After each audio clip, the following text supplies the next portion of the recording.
This is the WTF Bach podcast. Right, that work those fingers. The podcast about Johann Sebastian Bach, brought to you by his prodigal son, WTF Bach.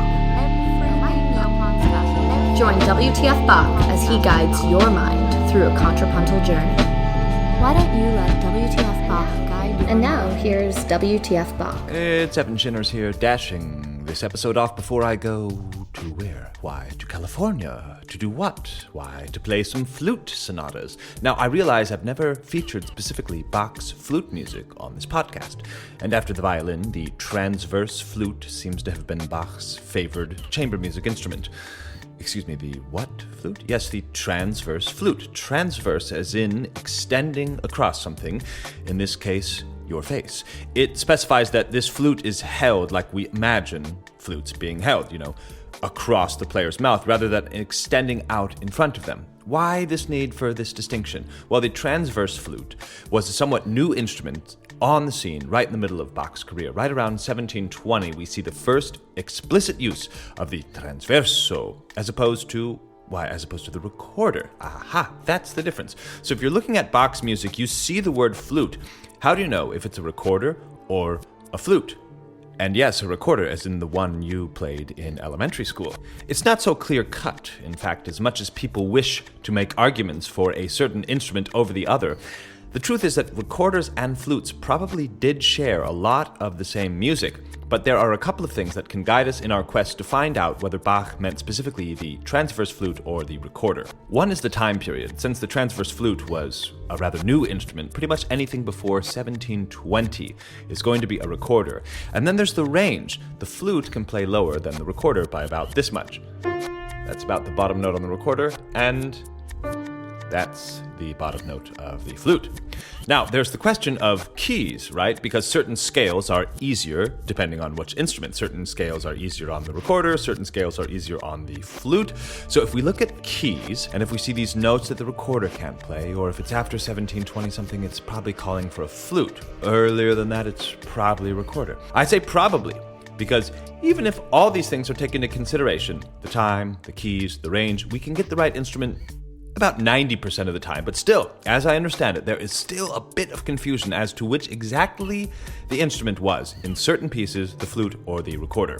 And again, I think it probably wasn't all that important for musicians back then, depending on the context, very depending on the context, certainly not as divisive as the argument might be today, because musicians in the Baroque were quite flexible with their skills. And of course, there are these pieces from the Bach repertoire that use both the flute and the recorder. In the last episode, I mentioned that there's an early version of Bach's Magnificat, which was first written in 1723, his first year in Leipzig. The early version is in E flat, right? And those are definitely recorders, not flutes. But then some 10 years later, he transposes the entire work into D major, and the recorders are replaced with flutes. But the music I will look at with you today is undoubtedly for the transverse flute. Kind of. You can see it's never easy with this stuff. Nothing is ever clear-cut. But first, let's just have some music. This is the version of the piece, interestingly enough, in G minor, where we have a source of the harpsichord part alone. So that's what I'm going to play for you, just the harpsichord part. Now, this source comes down to us with a title page that says trio, but we don't know for what. Trio for what? We have only the harpsichord part. So I want you to sort of imagine what could be happening in this other part, because there are moments where in this harpsichord-only version, you might think, well, why does there need to be another instrument? This is so full. But then there are sections indeed where you can almost hear the dialogue with the missing instrument. So let's listen to this harpsichord alone version and see if you can construe what is missing.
that is quite impressive, right? That is a long first movement. And this is the G minor source that we have. It is known as BWV 1030.1. as opposed to dot 2, which is the full version of the piece that we have. On this source, on 1030.1, we have a title page. And the title page is quite weird. I'll maybe even try and make that image, the background image of this post.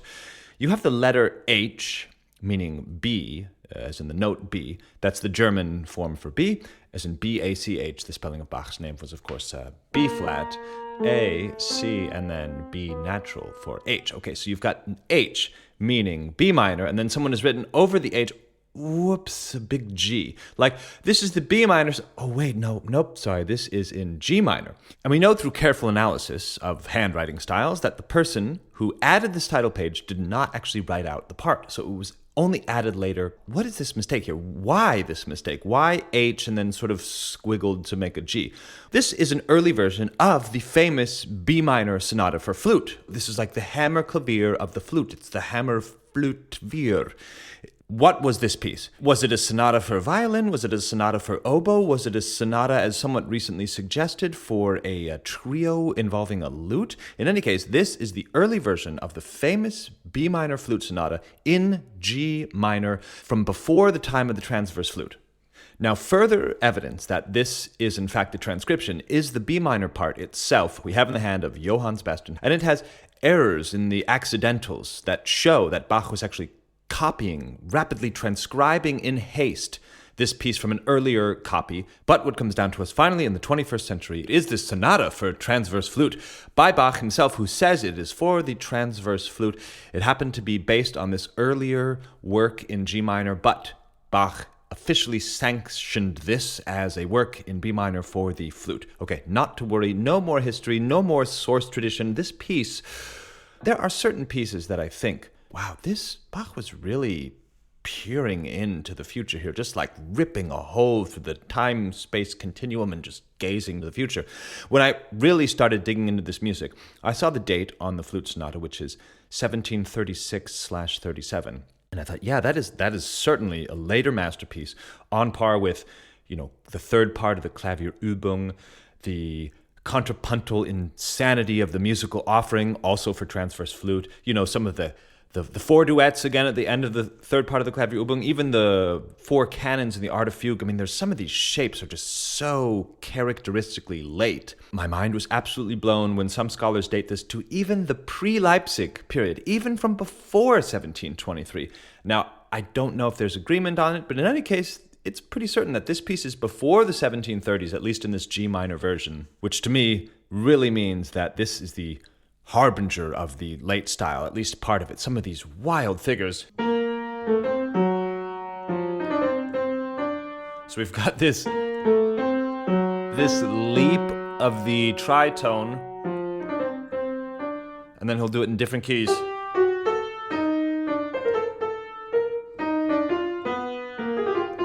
And for me, what's also exciting is that the bass here, in this particular, I don't know why I'm choosing this particular instance, other than is really wild and looks wild on the page as well, because I've got here in the left hand, D, C sharp, D, followed by D flat, right? So C sharp to D flat, I mean, what an enharmonic little puzzle there. And over this,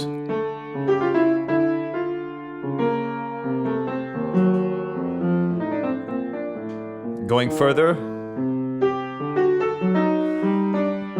F sharp in the bass, and then G flat in the bass. Now, this is the type of enharmonic sort of messing around that was popular in 19th century France, but my goodness, 1720s Leipzig, or even pre-Leipzig for young Bach, that is quite remarkable. Now we're going to go over to the B minor version. Like the G minor version that you heard, it is typed into the computer by me. I'm going to do that with the B minor version too, so that we can pan out the different voices into different speakers so that you could really hear the dialogue going on in the two parts of your head, I suppose. And I asked you to imagine what was going on in that missing part. And I think some of it is very difficult to hear, but some of it is probably very plain to hear. For example,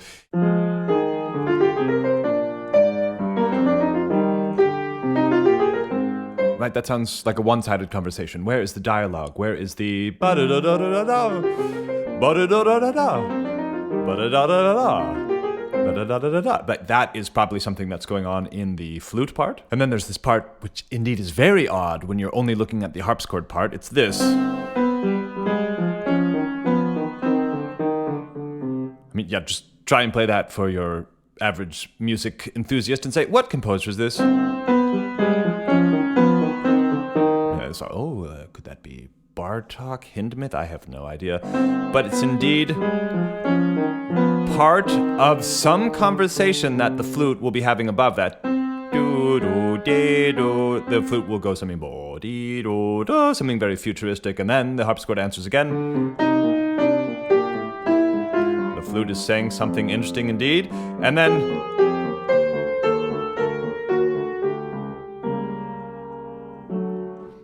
so now let's start listening to some of the B minor version.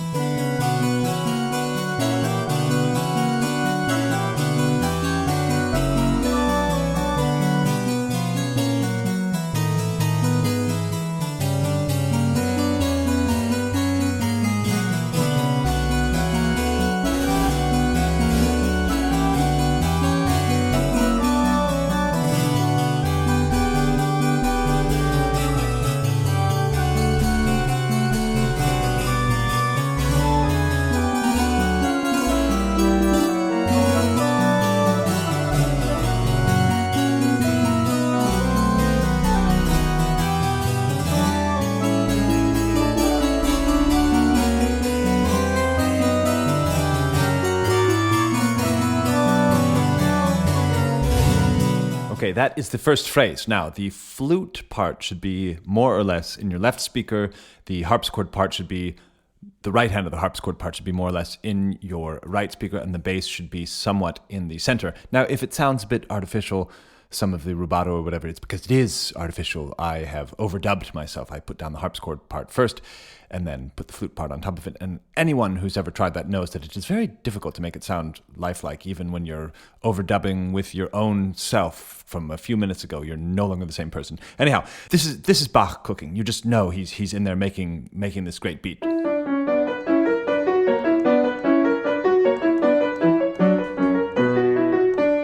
It's marked andante. Now, usually we would think of andante as a slow tempo in music, but in fact, I don't think it should be. I think andante in this instance is meant to keep things moving, in other words, not... First of all, the flute player has to breathe, and they will not make it to the end of this piece at that tempo. Neither will anyone's attention span. I mean, it's already 8 minutes long, even in this tempo. I love Bach's sense of drama. He opens it up right in the middle of the keyboard.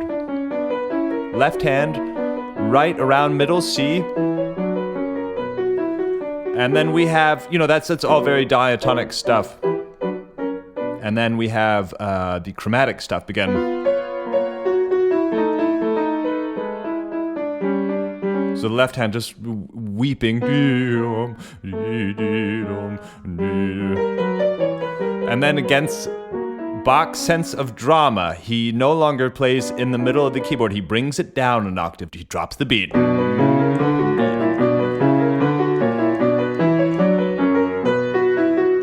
And then we start sequencing. That's when Bach just goes around the circle of fifths. Something any of us could do. We can all travel the circle of fifths.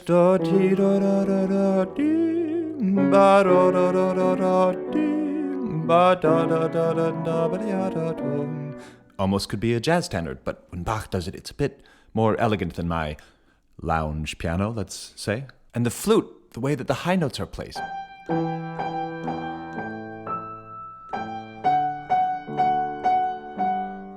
I just love hearing, actually, flute players place these beautiful top notes, ding, and then, of course, they have to walk down this very, very, very hairy chromatic scale. Before we hear this first phrase again, I absolutely love the voice leading in this part. And when you hear it with the right hand of the harpsichord,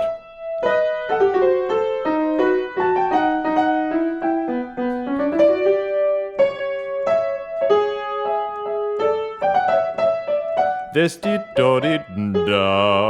It comes right against the A natural of the piano, of the harpsichord. It sounds almost like French accordion music or something. And then the flute has this outrageous line, truly outrageous.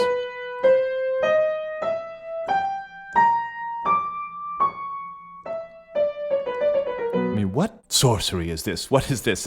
First of all, the C natural, which in B minor is the flat 2. So he has the audacity, the nerve of this composer to go straight up to that half step above the tonic.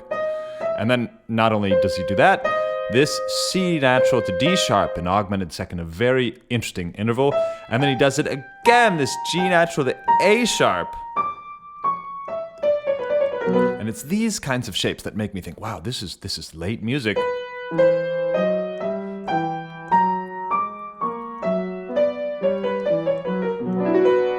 Actually, now that I hear that, it doesn't surprise me. It doesn't actually surprise me. I know I think of late music, but why don't I think of the first book of the Well-Tempered Clavier, where indeed he has in B minor this shape that's always sort of this is the second voice coming and.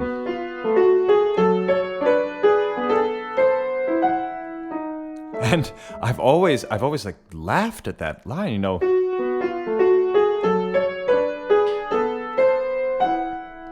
I just thought that is the future of music, and that was 1722. So why not? This sonata could have been around the same time. Let's go on right from that crazy line.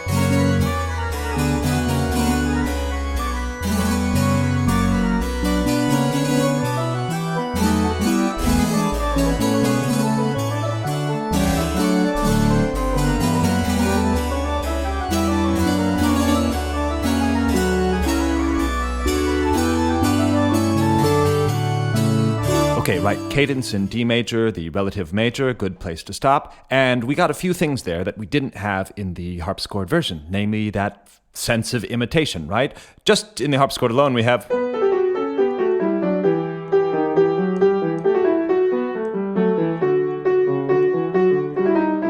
And you could give that to your composition student and say, make a canon.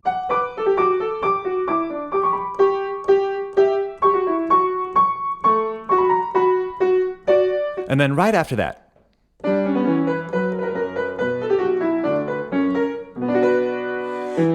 the harpsichord begins playing some stuff which is clearly accompanimental,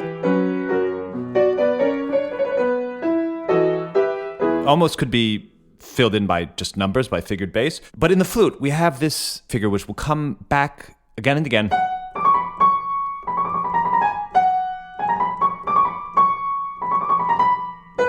These 30-second notes, and I just love the strictness of it, how rigid it is.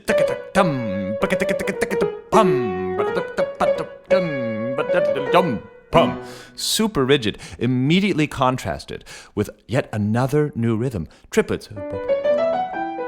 As you heard in the harpsichord version, these triplets will come back and absolutely dominate the piece toward the end. Okay, let's hear, I suppose, right from these canons.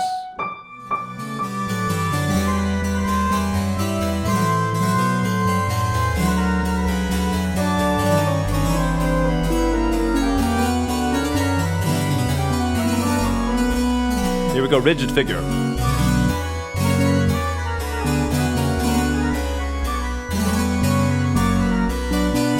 Triplets, just a taste. Another taste. Now a whole bunch of them.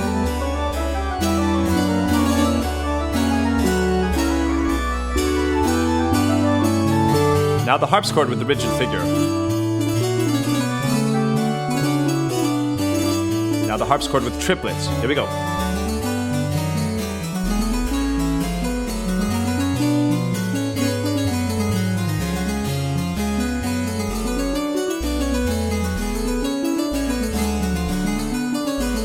Where are we right now?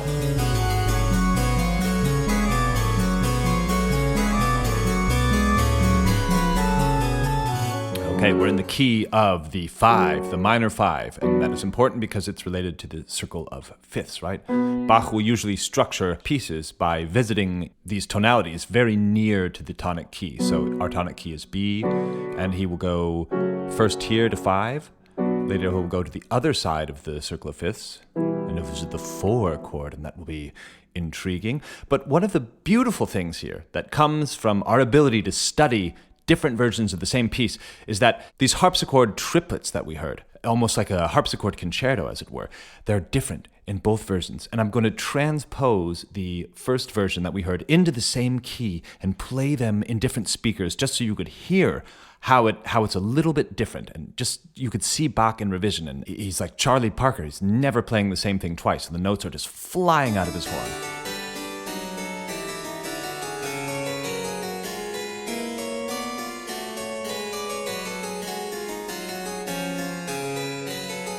Okay, that's the version in G minor, transposed. Here's the B minor.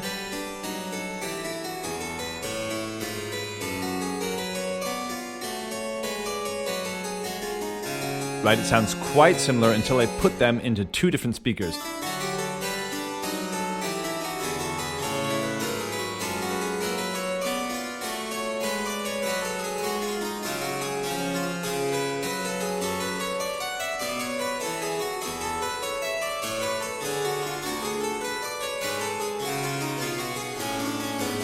Aha, now that is pretty wild. Here's the most mixed up part, the difference. But I switched the speakers. Here it is again, with the speakers yet again switched. I switch it again. He's got so many variations. The variations are endless. Do you remember this part? That was sort of like the first original material after...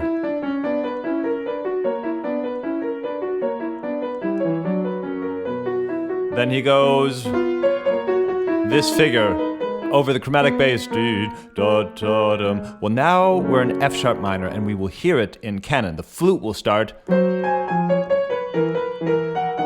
and then the harpsichord will imitate. We've got some just absolutely bizarre figures in both parts. For example, this. That's a statement in the flute. A sharp and E sharp. And then after this, the flute will take up the 16th note theme, while the harpsichord sings out the melody.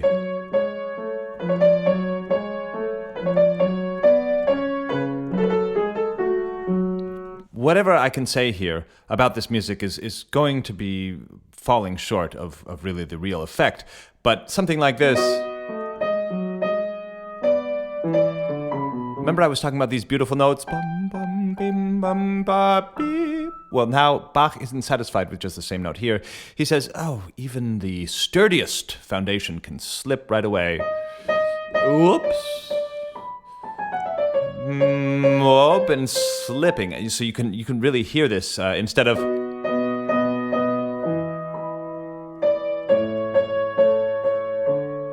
We hear it...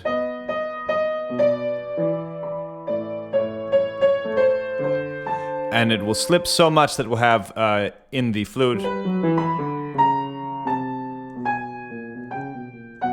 again more chromaticism, and then of course the left hand, the bass, starts doing.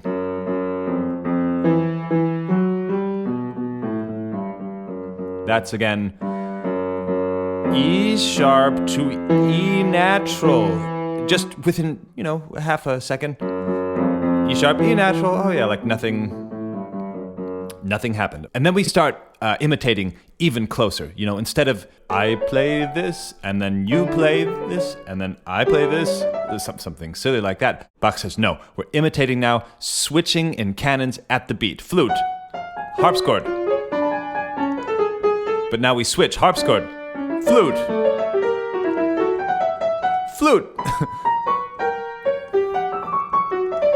Until we've got this once sinking chromatic line in the bass, now somehow rising.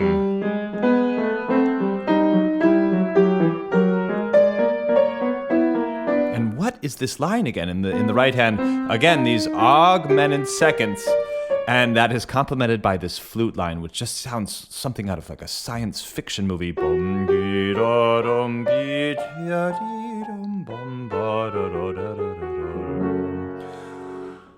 Finally, we get to one of either 2 or 3, I can't quite remember. It's sort of quasi-pedal point things in canon that really do remind me of the 4 duets at the end of the third part of the Klavierübung.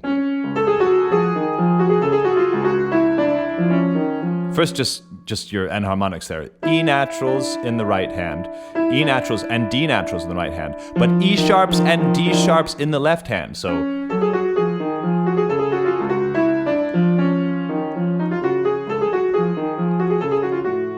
but that will happen in a quick canon.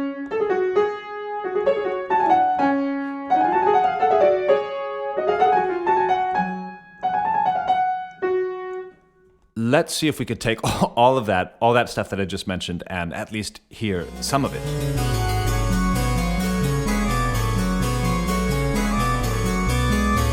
Now the flute starts with this figure.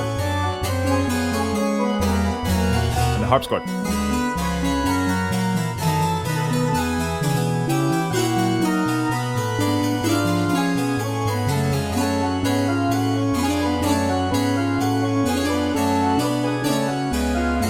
Ground slipping here.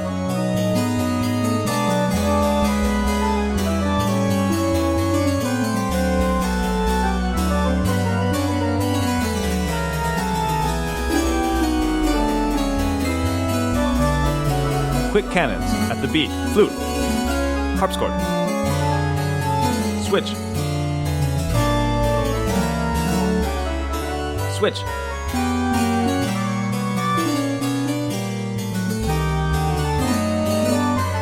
Line harpsichord. Now listen to flute.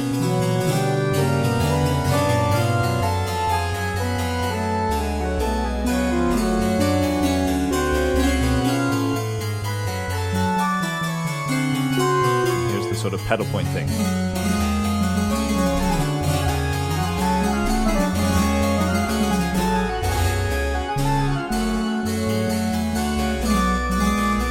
More or less diatonic music. More or less. Now a solo, really for the flute. Here we go.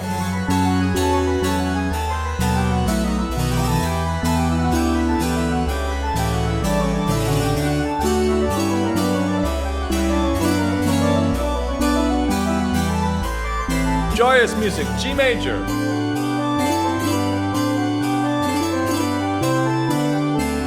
Now a solo for the harpsichord.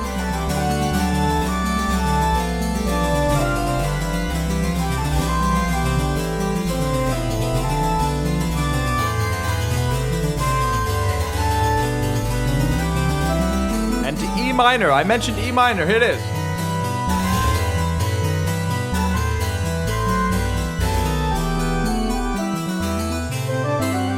The dialogue. The missing dialogue.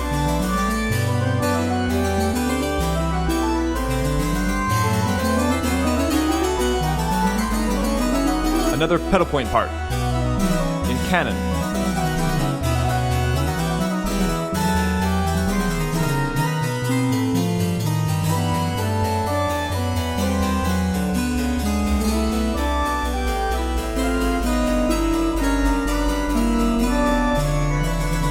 What is this?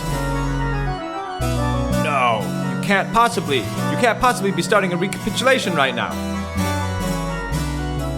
But he is starting a recapitulation right now. And we are at bar 79 of some 120 odd bars. And we hear this, Bach, the space traveler. I'm sorry for these weak metaphors, but this is him saying in the flute, echoed by in the harpsichord, flute. These odd little bits of scattered musical shapes that he's challenging himself. Can I make music from these bizarre little shapes? And we saw these interesting shapes arise out of that sci-fi line. then in the flute.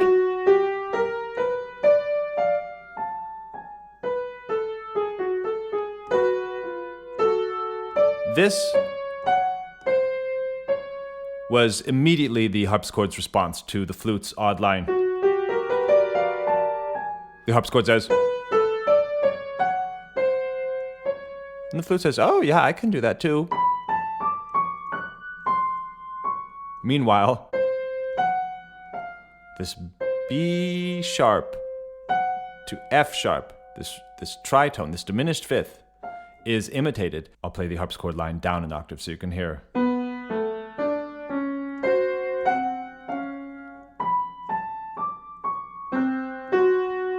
Now we'll really bring it out this time. Harpsichord, flute echoes, flute continues, and the harpsichord echoes. This piece, again, really, for me, is showing what Bach would be interested in for the rest of his life. If he still had another 25 years to his career, that's absolutely impressive because we can see what he would fix his attention upon. The rest of the movement is sort of the same, but transposed and with the voices swapped, right? So what was leading will now be following, and whoever was following will now be ahead of the pack. This line that I keep harping on, this very odd line, will first appear in the flute.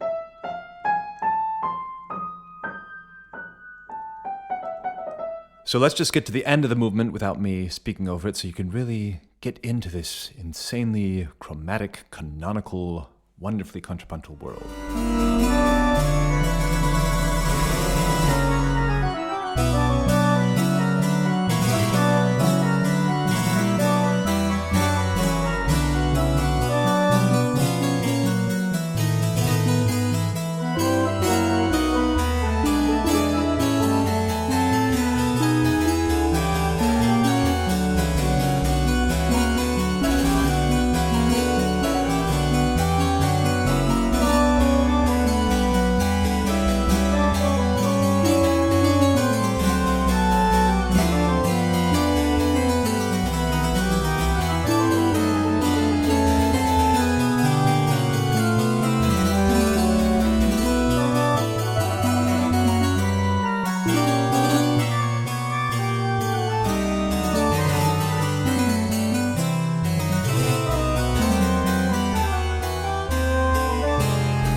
That is the music, an introduction to at least the counterpoint contained within just the first movement of how many movements? 4. This is 1/4 of the great B minor sonata. Are you a flutist or are you a flautist?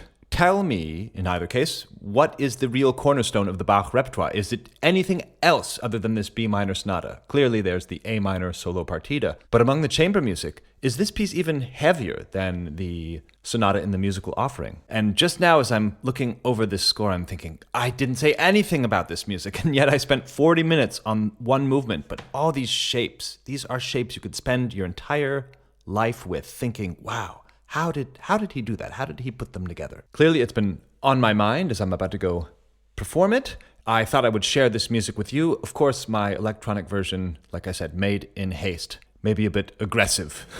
So we will have now a beautiful acoustic version played by the man himself, Bartold Kuijken. That's the name I can never pronounce.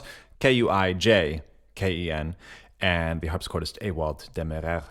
What else can I say? Thank you very much for listening. I hope you enjoy this wonderful music. The Bach store coming in Erfurt from mid-March to the end of March. The YouTube channel about to burn down the internet. And I realized a few episodes ago I said that I would include my playing on a double manualed organ, which I did record but then forgot to put it into the podcast. So there will still be another podcast before the Bach store, a bigger promotion for the Bach store, and that should take us quite far into the spring. So thanks very much.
you for listening. Wow, that's fabulous. All relevant links to PayPal, Cash App, and Venmo are found in the episode description. You should become a WTF Bach patron.